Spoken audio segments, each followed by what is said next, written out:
विवाह के पश्चात पति पत्नी का गलती तलाशना और झगड़ा करने में कोई बुद्धिमानी नहीं है। बुद्धिमानी इसमें है कि अपनी समस्त क्षमताओं और ताकत का सदुपयोग करते हुए गलतियों और कमियों को सुधार कर खुशहाल जीवन जिया जाए तो निश्चित ही परिवार में सुख समृद्धि में वृद्धि अवश्य ही होगी।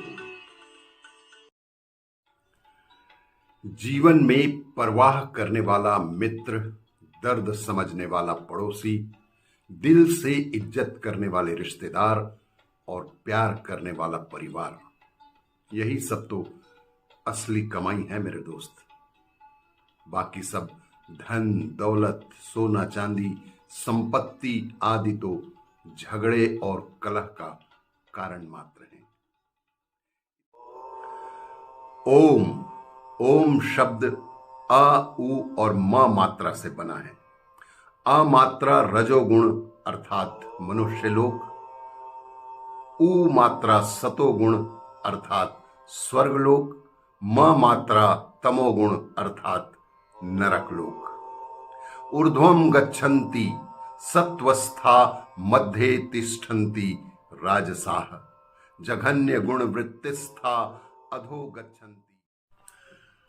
देश में राजा, समाज में गुरु, परिवार में पिता और घर में स्त्री, ये कभी भी साधारण नहीं होते जनाब, क्योंकि देश, दुनिया, समाज और घर में निर्माण और प्रलय के लिए ये ही जिम्मेदार होते हैं। इनका सम्मान सर्वथा होना ही चाहिए। हवन में जब आम की लकड़ियों को जलाया जाता है तो फार्मिक एल्डिहाइड नामक गैस उत्पन्न होती है, जो कि खतरनाक बैक्टीरिया और जीवाणुओं को मारने का काम करती है, साथ ही वातावरण को शुद्ध भी करती है। कहीं भी पूजा हो तो हवन के धुएं के संपर्क में अवश्य आएं और स्वस्थ रहें।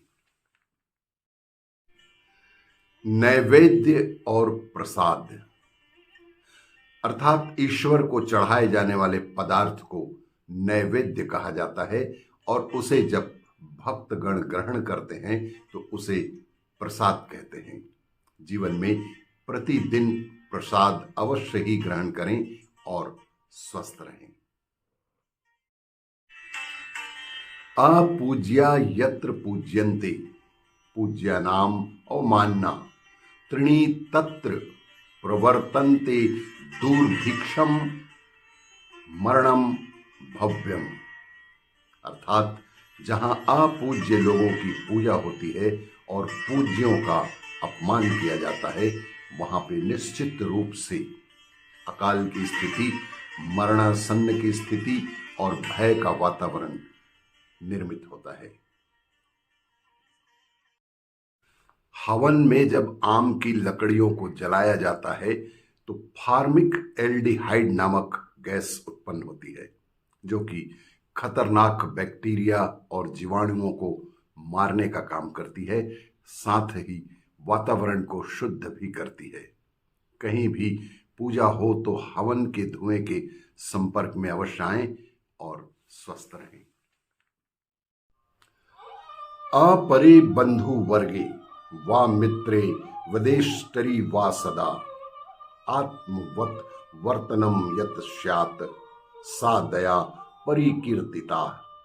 अर्थात पराये लोगों के साथ, बंधुओं के साथ, मित्र के साथ और शत्रु के साथ भी अपने जैसा सद्व्यवहार करना ही वस्तुतः दया कहलाती है। अन्नेन धार्यते देहः कुलम शीलेन धार्यते, प्राणा मित्रेण धार्यन्ते, क्रोधः सत्येन धार्यते। अर्थात शरीर को बनाए रखने के लिए अन्न की आवश्यकता होती है, खानदान की शोभा उत्तम आचरण से होती है और संकट के समय मित्र ही प्राणों के रक्षक बनते हैं और सच्चाई के सामने क्रोध भी शांत हो जाते हैं।